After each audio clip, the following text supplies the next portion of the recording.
તો દર્શક મિત્રો અત્યારે તમારા બધાના મનમાં એક જ સવાલ થતો હશે કે ચેતર વસાવા ક્યારે બહાર આવશે, શું 28 ઓગસ્ટે તેમને જામીન મળશે કે નહીં મળે? મિત્રો તેના વિશે આપણે આ વિડીયોમાં વાત કરીશું। મિત્રો તમને બધાને ખબર જ છે કે 5 જુલાઈ મિત્રો ચેતર વસાવા અને સંજય વસાવા વચ્ચે મિત્રો એક પ્રોગ્રામમાં બબલ થઈ હતી અને મારા ભાઈઓ તેના લીધે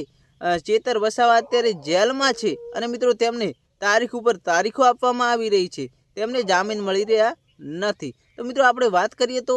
28 ઓગસ્ટ મિત્રો હવે 28 ઓગસ્ટ છેલ્લી તેમને તારીખ આપવામાં આવી છે અને શું 28 ઓગસ્ટે તેમને જામીન મળવાની કેટલી સંભાવનાઓ છે? તો મિત્રો તમને જણાવી દે કે જો ચેતર વસાવાને મિત્રો આ વખતે 28 ઓગસ્ટે જામીન નહીં મળે તો આદિવાસી સમાજ મિત્રો આંદોલન પર ઉતરી શકે છે, કેમ કે મિત્રો હવે તારીખો ઉપર તારીખો ચેતર વસાવાને આપી રહ્યા છે। મિત્રો ડેડિયાપાડામાં હવે જો ચેતર વસાવાને જામીન નહીં મળે તો આવનારા સમયમાં ડેડિયાપાડાના લોકો દ્વારા કંઈક અલગ જ માહોલ જોવા મળશે, કેમ કે હવે મિત્રો જે રાહ જોઈને બેઠેલા લોકો મિત્રો એ પણ કંટાળી ગયા છે કે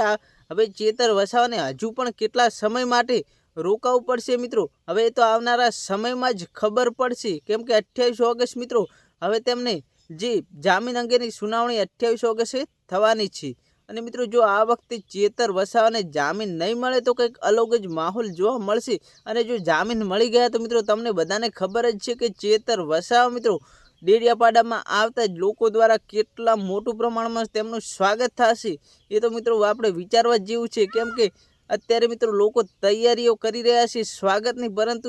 ચેતર વસાવા જે છે તે બહાર આવી રહ્યા નથી। હવે આવનારા સમયમાં જ ખબર પડશે કે ચેતર વસાવા જે કેસની સુનાવણી છે તેના અંગે શું થશે। મિત્રો વિડીયો ગમે તો વિડીયોને એક લાઇક કરજો, ચેનલ પર નવા તો ચેનલ સબસ્ક્રાઈબ કરવાનું ભૂલતા નહીં। મળે એક નવા વિડીયો સાથે।